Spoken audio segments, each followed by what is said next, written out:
Cześć! Dzisiejszy odcinek będzie poświęcony staj na głowie. W sanskrycie Salamba Shirshasana jest to podstawowa i jednocześnie jedna z najważniejszych pozycji. Można powiedzieć król pozycji. Niedawno nagrałem odcinek poświęcony świecy i powiedziałem, że to jest królowa pozycji. Więc te dwie pozycje, staj na głowie i świeca, są jednymi z najważniejszych w jodze. W opisie do tego nagrania masz link o 5 wariantach wykonywania świecy. Do nagrania przyczyniła się taka historia, którą usłyszałem od jednego z moich uczniów. Kiedyś mi powiedział, że jego kolega usłyszał, że on ćwiczy jogę, no i postanowił też coś zrobić, więc odpalił YouTube'a, znalazł sobie pozycję, którą ten kolega powiedział, że robi, czyli staj na głowie. Że taka fajna, dobrze działająca, tak? Odpalił sobie to nagranie, stanął na głowie, od razu, ponieważ był wysportowany po AWF-ie, rozćwiczony, ćwiczył sztuki walki, stanął na tej głowie i niestety upadł. I tak się nieszczęśliwie złożyło, że upadł w bok i uderzył o stół. Niestety trochę się potłukł.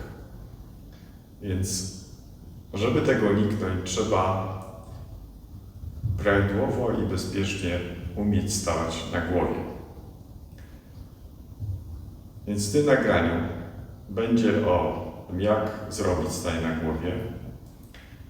Kto nie może tego stania na głowie robić w taki normalny sposób, będą warianty na koniec z pomocami do jogi, czyli stanie na krzesłach, na skrzynkach, wiszenie na linach, wykorzystanie kijków do jogi. Tutaj mam takie kijki, to pokażę Wam, jak dobrze one ustawiają barki.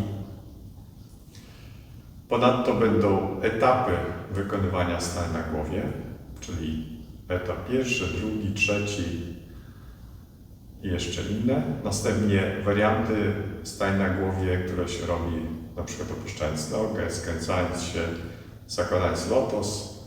Tutaj też odeślę Was do innego, krótkiego filmu, gdzie w skrócie przedstawiam stań na głowie i świecę z wariantami. Link będzie też w opisie. Nie przedłużając, zapraszam do obejrzenia tego odcinka.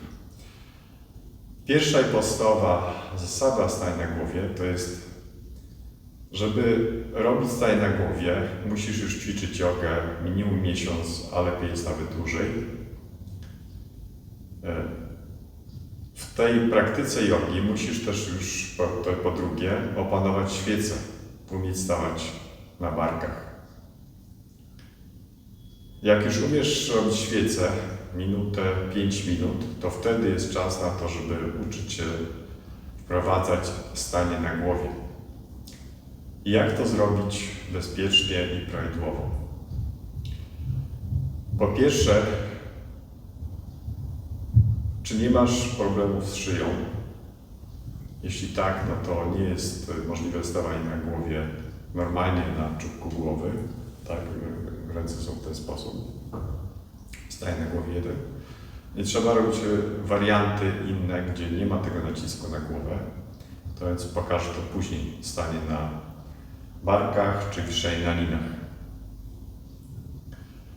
Natomiast jeśli możesz stać na głowie, to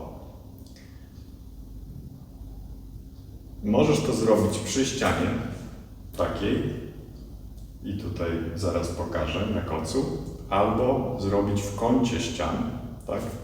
Czyli są dwie ściany pod kątem prostym do siebie i stajesz w tym kącie. To też pokażę Ci później. Więc teraz pierwszy wariant, gdzie robię przy ścianie. Biorę koc, układam go przy samej ścianie, dosunięty. Tą ścianą oczywiście dla mnie nie jest ściana fizyczna, tylko płaszczyzna drabinek. Mam tutaj takie drabinki. I teraz jak ułożyć ręce w stanie na głowie. W stanie na głowie 1, etapie pierwszym. Czyli zaplatam palce rąk, robię to szczelnie, wszystkie palce. 5. mały palec, on jest też założony. Kiedyś zaczynałem ćwiczyć, to mówiło się, żeby ten 5. palec podwijać do wnętrza dłoni, żeby on nie był oparty, bo to tak było uczone w 1992 roku. Natomiast teraz, od jakiegoś czasu już mówi się, żeby stawać ze szczelnie zaplecionymi palcami i mieć taki koszyczek z dłoni, półokrągły kształt, który układa się na tyle głowy. Pokazuję Ci tutaj na razie na sucho, tak żebyś sobie przymierzył też. No i tutaj ważne jest, żeby łokcie nie było ani za wąsko, ani za szeroko. Mają być na szerokość barków. W stanie na głowie stoimy dokładnie na czubku głowy. Ani na czole, ani na tyle głowy. Więc teraz już jak wejść w pozycję. Klękam przed ścianą, mam przygotowany koc, zaplatam palce rąk, układam te dłonie przy samej ścianie, co oznacza, że głowa będzie odsunięta trochę od ściany, ale nie powinna być zbyt daleko. Wystarczy 5-10 cm od ściany. Układam łokcie na szerokość barków i układam czubek głowy. I żeby tutaj nie stać na czole, trzeba podnieść kolana i podejść trochę. Tył głowy dotyka do tego koszyczka z rąk, półokrągłego kształtu dłoni i następnie muszę skoczyć. Odbijam się z obu nóg albo z jednej nogi. Zginam kolana i z wydechem, zawsze z wydechem, skaczę, podnoszę nogi. I tutaj dłonie u dołu dotykają do ściany, biodra odrywam i u góry dotykają pięty. Ja akurat stoję tutaj przy drabince, przy tej pionowej części drabinki i wtedy wiem, że jestem pionowo. Czyli, że moje nogi nie uciekły mi w bok. Mogę też położyć na chwilę biodra, czyli kość krzyżową i sprawdzić, czy biodra nie są w bok. Nogi są mocne, wyciągam się od czubka głowy do stóp, podnoszę barki, dociskając dłonie i łokcie do podłogi. Stoję, oddychając przez nos, z miękką twarzą. Jak czuję, że w głowie pojawia się napięcie, rośnie ciśnienie, oczy, skronie pulsują, to wtedy wychodzę z pozycji, tak samo jak doszedłem. Czyli zginam nogi, powoli opuszczam, z wydechem też siadam na piętach i opieram czoło o podłogę. I w ten sposób trwam chwilę. Nie wstaję od razu, tak jak ja zrobiłem. Trzeba chwilę poczekać, żeby wyrównały się ciśnienia. I to jest stanie na głowie 1. Teraz pokażę Ci stanie na głowie w kącie ściany. Tak jak stać, żeby czuć się pewnie, dotykając biodrami i piętami do ściany. Być w kącie, czyli mieć asekurację z obu stron. Wariant staje na głowie w kącie ściany. Nie ma tutaj w szkole takich 2 czystych ścian, ale mam tutaj kolumnę taką plus powierzchnię półki na pomocy do jogi. Wykorzystam ją. Kładę matę. No i na to koc.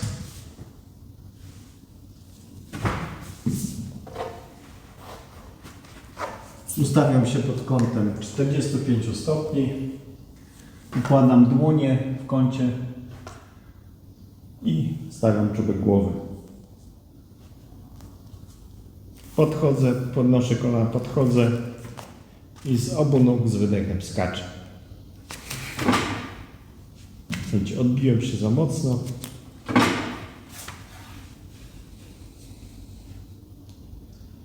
I w ten sposób balansuję. Czyli dotykam dłońmi na dole, barkami być może, biodrami i piętami w górę. I te dwie ściany dają mi oparcie z obu stron, więc nie wywrócę się na bok. W ten sposób też stwierdzam, czy stoję prosto. Nie przechylam się. Biodra mi nie uciekają w bok. To jest ważne, dlatego że trzeba się uczyć stać na głowie prosto od początku, bo jak robimy stać na głowie i będziemy się przekrzywiać, stać równo, to ciało się utrwali i potem będzie trudno to skorygować. Więc stawajcie albo w kącie, albo tak jak wcześniej pokazałem, przy pionowej krawędzi jakiejś domu, drabince, albo przychodźcie na zajęcia, żeby nauczyciel na was popatrzył i was korygował. Żeby wyjść z wydechem, opuszczam nogi, siadam na piętach i obieram czoło na chwilę.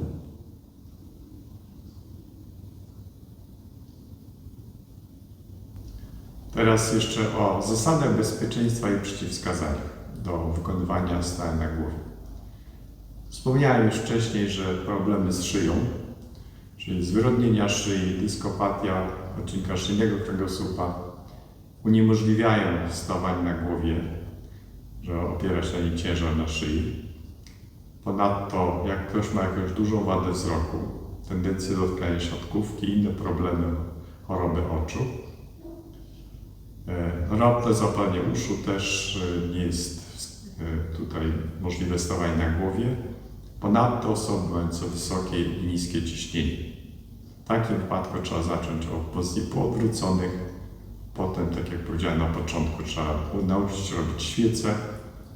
Jak już tą świecę opanujemy i umiemy w niej trwać kilka minut, dopiero wtedy przechodzimy do stania na głowie.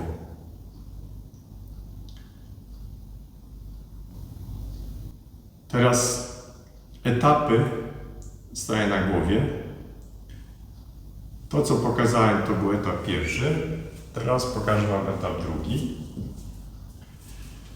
No i można go robić już nie na kocu, który jest miękki, ale na złożonej macie na 4 części. I składam matę na pół. To jest dla osób oczywiście już ćwiczących dłużej. Nie jest to dla początkujących, którzy uczą się stać na głowie. Ustawiam tą matę przy ścianie. Kładę dłonie, wkładam palce pod matę.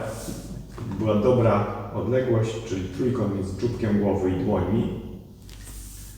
Czubek głowy będzie tutaj, tutaj będą dłonie, więc to tworzy trójkąt.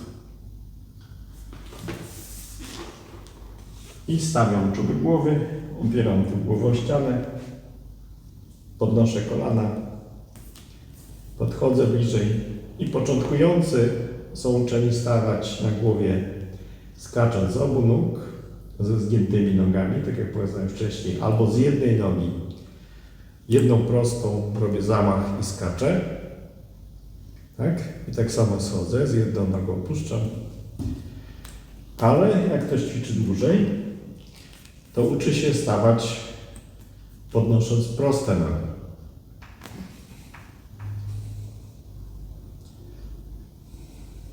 I tak samo opuszczam proste nogi. Przy ścianie jest to trudniejsze, ponieważ w tym wariancie, opierając się o ścianę, biodra nie mogą pójść do tyłu,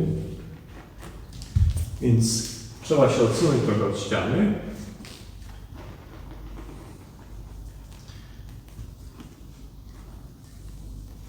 Znowu ustawiam się, taka odległość głowy od dłoni, żeby przedramiona były pionowo, a ramiona poziome.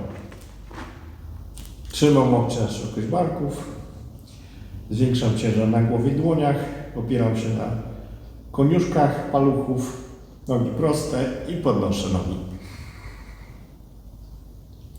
I to jest stań na głowie, etap drugi.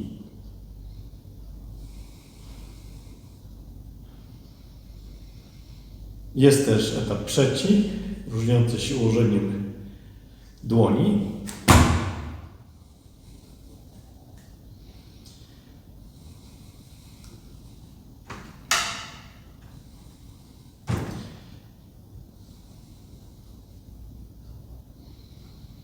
Zawsze, gdy zachwieję się, mam ścianę, więc nie wywrócę się. Ale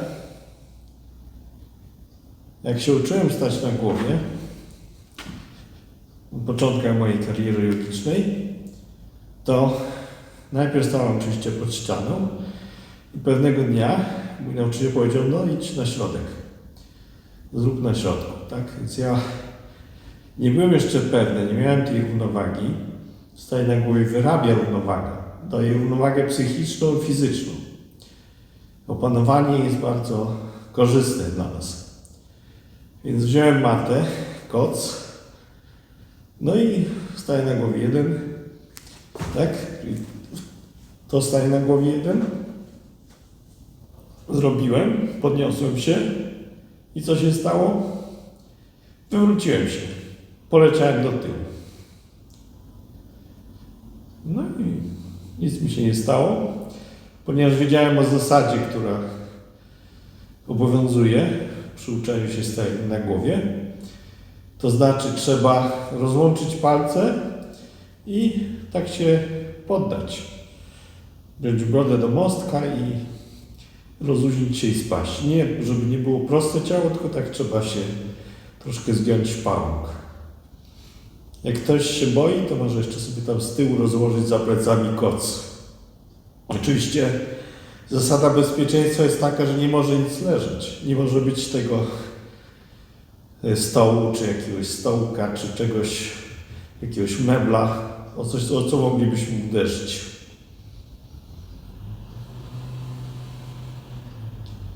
Nawet klocki do jodu nie powinny leżeć. Tak? Więc staję na głowie.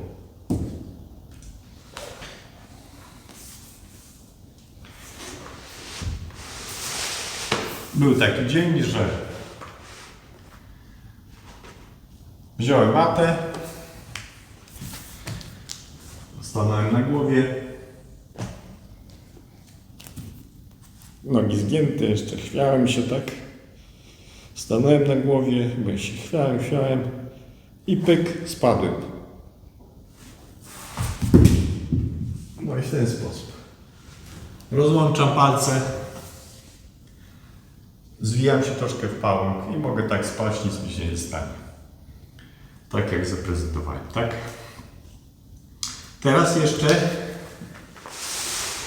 warianty wstań na głowie. Tutaj może, żeby nie przedłużać, odeślę Was do filmiku. Popatrzcie sobie w opisie, czyli jak można stając na głowie skręcać się, opuszczać jedną nogę, drugą nogę w bok, obie nogi na boki, czy też wreszcie zakładać lotos stań na głowie. Więc jak się ktoś rozćwiczy, to robi się takie też warianty. Teraz, jeśli nie można robić stań na głowie, bo mamy przeciwwskazania w postaci chociażby szyi, to co zrobić? Jak skorzystać z tej dobroczynnej pozycji? Otóż można zawieszać się na linach i jest też filmik, jak bezpiecznie robić wiszenie na linach. To sobie zobaczcie, ale tutaj zaprezentuję, żeby były w komplecie wszystkie warianty. Więc przygotowuję liny.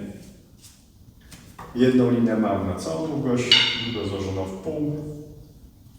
Może zrobię odwrotnie dzisiaj. Czyli górna będzie złożona w pół, a dolna na całą długość. To też nie jest dla osób, które zaczynają ćwiczyć.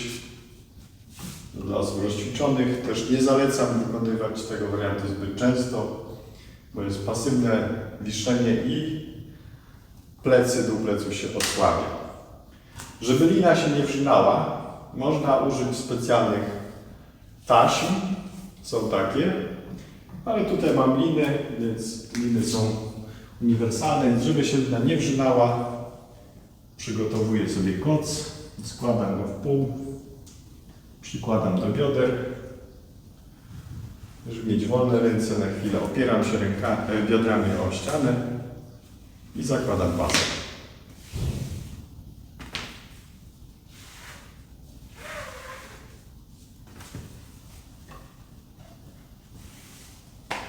Dociągam go, chodzi o to, żeby koc się trzymał. No i po takim przygotowaniu koca mam go w biodrach, wchodzę w dolną linę i wchodzę na drabinkę. Na drabince mogę dopasować wysokość zawieszenia lin w zależności od wzrostu, czy osoby wyższe mogą wyżej zawiesić linę. Układam linę w biodrach, z tym węzłem liny na kości krzyżowej. Łapię za linę, odchylam tułów, jestem prostopadle do liny i dopiero wtedy wchodzę. Nie trzymam rękami za drabinkę, tylko za linę. Zgiąłem nogi, wziąłem je do góry, opieram biodra o ścianę i nogi do góry. Powoli opuszczam tułów. Jak ktoś nie czuje się pewnie, to może jeszcze chwilę trzymać. I potem prostuję nogi. Jeśli lina jest w dobrym miejscu, to ona tak się zablokuje i nie będę się wysuwał. Ważne jest, żeby nogi były szerzej. Nawet mogą być jeszcze szerzej. No i wtedy one zablokują linę. I na koniec łapię za łokcie. Na drabince mogę spojrzeć, czy pięty są na tym samym szczeblu. I wtedy wiem, że nogi są równo. Wiszę w ten sposób pasywnie. Miękko oddycham przez nos, podaje się śleg grawitacji. Wspaniale się wyciąga tułów, czuję rozciąganie brzucha, gdzie gromadzi się dużo napięć. Brzuch się wciąga, otwiera przepona, oddech jest od razu pełniejszy, bardziej naturalny. Głowa jest dokrwiona, czyli tak jak staje na głowie świeca działa, oczyszczają się zatoki. Po pewnym czasie, po połowie czasu zmieniam skrzyżowanie rąk. Jak wiszę wyżej, to mogę puścić ręce, żeby one zwisały. Tutaj nie jestem tak wysoko, więc ręce dotykają do ziemi. To jest dla niektórych też dobre, bo oparciem psychologicznie przestają się bać albo mniej się boją.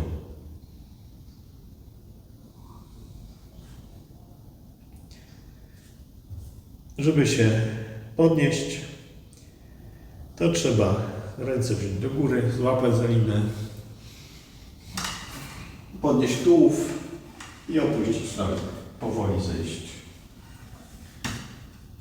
na ziemię, trzymać za drabinkę i od razu oprzeć na chwilę czoło o drabinkę. Nie odchodzić nigdzie, chwilę tak postać.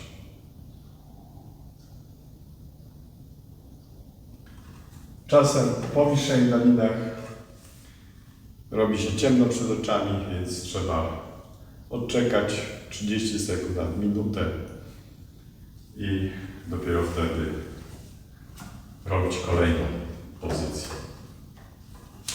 To było wiszenie na linach. Można się zawieszać też na 3 linach. To znowu obejrzyjcie sobie nagranie, jeśli to Was interesuje, jak robić na 3 linach. A teraz troszeczkę bardziej wymagający wariant z pomocami. To był pierwszy wariant z pomocami, tak? Teraz drugi wariant z pomocami, czyli na krzesłach albo podobnie na skrzynkach. Pokażę obydwa. Trzeba mieć odpowiednie krzesła do jogi. To nie mogą być takie każde krzesła. Dlatego, że one muszą być dosyć ciężkie i stabilne, z szerokim rozstawem nóg. My tu mamy takie specjalne krzesła do jogi, które nie mają tutaj oparcia. Dzięki temu możemy wchodzić w krzesło, wkładać nogi, robić różne pozycje. Więc układam takie krzesło, jedno i drugie, tej samej muszą być wysokości, obok siebie przy ścianie. I tutaj mamy siedziska drewniane, więc będziemy stać na barkach na siedziskach i żeby nas nie bolało, można użyć takich pianek na te siedziska albo dwóch koców. Może ja zrobię najpierw na kocach, bo piankę nie wszyscy mają w domu. Więc układam koce. Złożyłem je, jak widzicie, jeszcze w pół, żeby były jeszcze grubsze, żeby było wygodniej. Krzesła są dosunięte do samej ściany. Tu będą barki, więc szyja będzie między siedziskami, krawędziami siedzisk krzeseł. I wkładam głowę. Tak naprawdę trzeba ją wkładać od przodu, żeby od razu barki były bliżej. Jeśli są krzesła za szeroko, to trzeba je troszkę podsunąć i oprzeć pewnie barki. Kolejną rzeczą jest upewnienie się, że nie stoję barkami przy samej ścianie, tylko zostawiam z 10 cm. Pamiętacie, staję na głowie, pierwsze. Miałem dłonie przy samej ścianie drabince, ale głowa była troszeczkę odsunięta. I tu jest ta sama zasada. Głowa nie może być przy samej ścianie, bo jak skoczymy, mając głowę przy samej ścianie, no to dużo osób po prostu odbije się od ściany i spadnie. Więc teraz ustawiłem się równo, barki są parte, chwytam siedziska krzeseł tutaj, no i tak jak było wcześniej, z jednej nogi albo z obu skaczę do stania na głowie na krzesłach. I ta sama zasada. Opieram się piętami, ale nie biodrami. Biodra troszeczkę odsuwam, trzymam nogi razem, staję pionowo. Tył szyi się powinien troszkę wyciągnąć, bo część osób bierze tutaj głowę do ściany za bardzo, więc szyja prosta, czubek głowy do ziemi. I mimo tego, że nie stoję na głowie, to trzymam szyję prosto. Czyli ten wariant stania na krzesłach jest dobry dla osób, które mają problemy z szyją, ale też uczy nas odsuwać barki mocno od uszu. Nie powiedziałem o tym, ale stojąc na głowie musimy pracować rękami i tworzyć przestrzeń między barkami i uszami. Czyli stojąc na głowie, barki brać do góry, do sufitu. Tutaj tą sprawę załatwia mi grawitacja.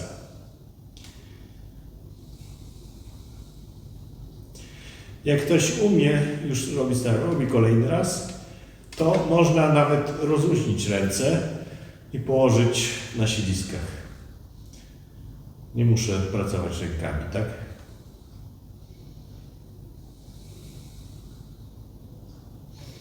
No i żeby wyjść, opuszczam nogę, czy obie nogi naraz zgięte, proste. I klękam, wyjmuję ostrożnie głowę, nie śpieszcie się. I tak samo jak wcześniej rozluźniam się, opieram czoło. Chwilę trwam, nie wstaję od razu, nie śpieszę się. Daję ciału czas na wyrównanie ciśnień. I teraz jeszcze stanie na barkach, ale na takich specjalnych skrzynkach. Te skrzynki, wiadomo, że nie każdy ma w domu takie skrzynki, ale w szkole mamy. I one są o tyle dobre, że są niższe niż krzesła, co oznacza, że łatwiej skoczyć. Widzicie? To można w ten sposób stanąć to jest prawie ta sama wysokość, ale jednak są niższe. Ale można je ustawić też w ten sposób.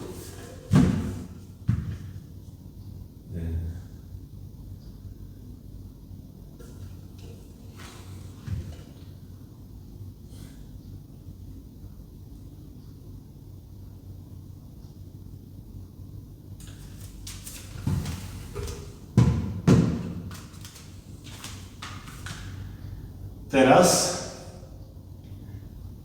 tak jak na krzesłach, stanie na skrzynkach. Nazywamy je Viparta Karani Box. Takie skrzynki do ćwiczenia. Ludzie na to mówią czasami chlebak. Ustawiam takie dwie skrzynki. I znowu, barki będą podparte, żeby się nie wrzynało. Wziąłem dwie pianki.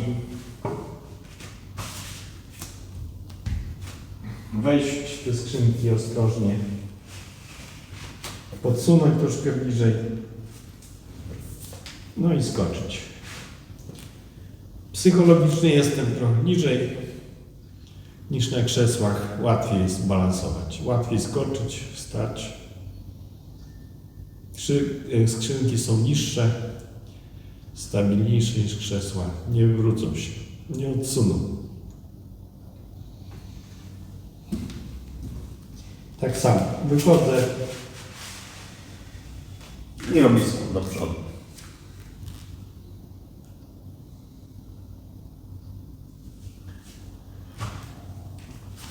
Można oczywiście stać na głowie, na barkach dłużej.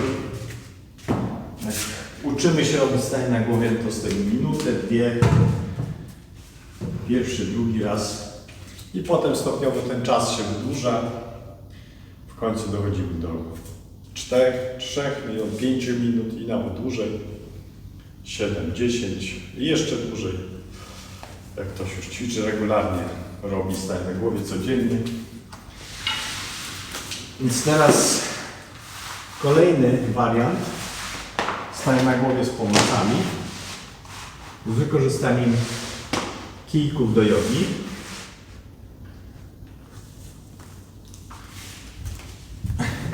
Kijki do jogi. Jak widzicie, to są zwykłe kijki drewniane od miotły, na przykład ucięte na pół i tutaj jest zaokrąglony kształt i mam w ten sposób takie pomoce do jogi. Te kijki ustawiam w ten sposób. Można je ustawić o ścianę, oprzeć. Na drabince jest to łatwiejsze, widzicie? Można w ten sposób. Można wziąć, jak macie ścianę, nie chcecie jej też uszkodzić, to można oprzeć o coś, na przykład o taką piankę. Jak one są pod pewnym kątem do ziemi, to można puścić i ta pianka się będzie sama trzymać. Ważne jest, żeby była dobra odległość końców kijków stojących na podłodze. Nie mogą być za szeroko, ponieważ będziemy brać ręce i kijki muszą opierać się tutaj. Tak? Więc tutaj trzeba po prostu przymierzyć się, jaki kąt do mojego wzrostu, długości szyi. Czy te kijki mają być bliżej ściany, dalej ściany, jaka szerokość. No i po przymierzeniu się patrzę, czy jest równo. Jeszcze upewniam się. Układam ręce tak jak wcześniej. Dostałem na głowie jeden, etap pierwszy. Czyli kijki są po wewnętrznych stronach łokci. Stawiam czubek głowy. Podnoszę kolana i czuję już teraz, że opieram się o kijki. Jeśli tak nie jest, no to trzeba wyjść i kijki wyregulować. Podchodzę, no i skaczę.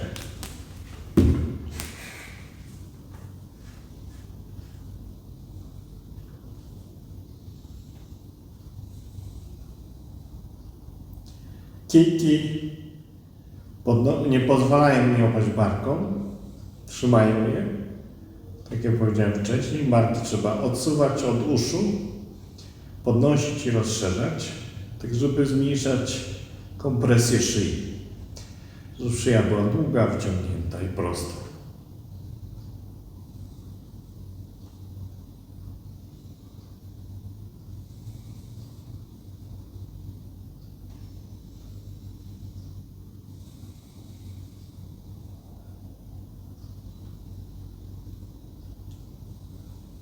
Bardzo dobry wariant, często wykonywany. Jak umiemy już balansować, odrywamy nogi.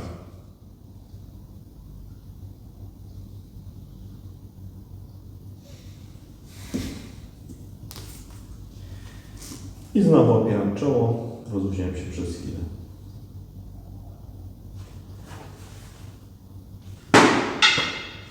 Znowu wariant z wykorzystaniem kijków i pianek. I jeszcze jeden ostatni,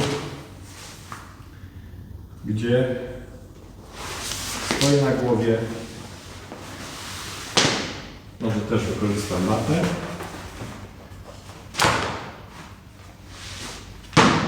Wykorzystując klocki do jogi.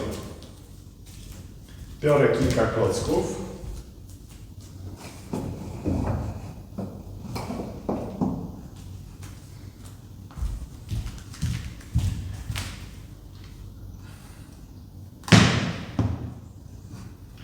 Klocki do jogi, drewniane klocki.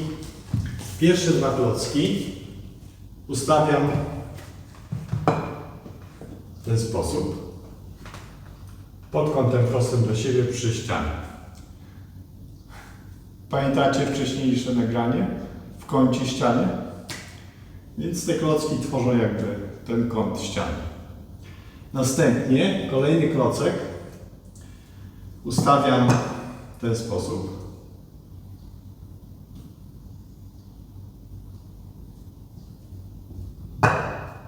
Przepraszam, w ten sposób. Drugi, trzeci, czyli 2 na dole, 3 na górze i ostatni ustawiam w ten sposób, że jego koniec, jego najmniejsza powierzchnia jest oparta na ścianę, a ta powierzchnia będzie oparta o kręgosłup piersiowy.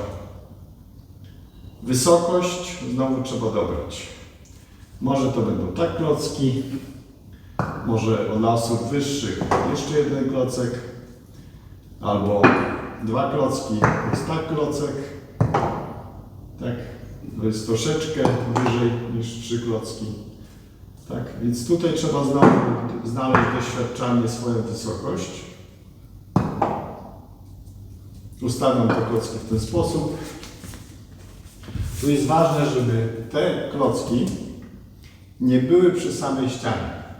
Tutaj za tymi klockami jest znowu 5 cm przerwy. One nie powinny być przy samej ścianie w ten sposób, bo ten ostatni klocek spadnie. Więc on musi być podparty po środku, żeby było stabilne. Więc układam dłonie między tymi 2 pierwszymi klockami. Stawiam czubek głowy i już czuję, że ten ostatni, najwyżej wyłożony klocek opiera mi się o kręgosłup piersiowy.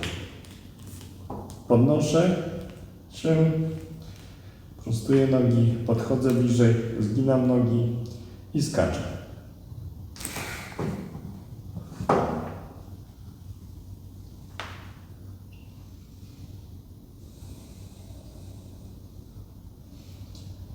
Wariant na kijkach, wariant z klockami, to jest dla osób, które już umieją stać na głowie i chcą doskonalić stań na głowie.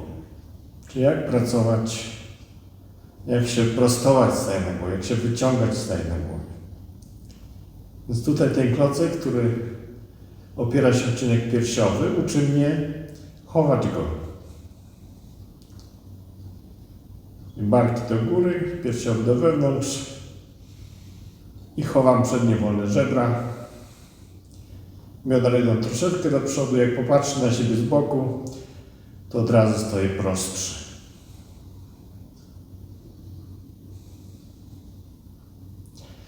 I żeby wyjść, zginam nogi, opuszczam, siadam na piętach i rozluźniam się.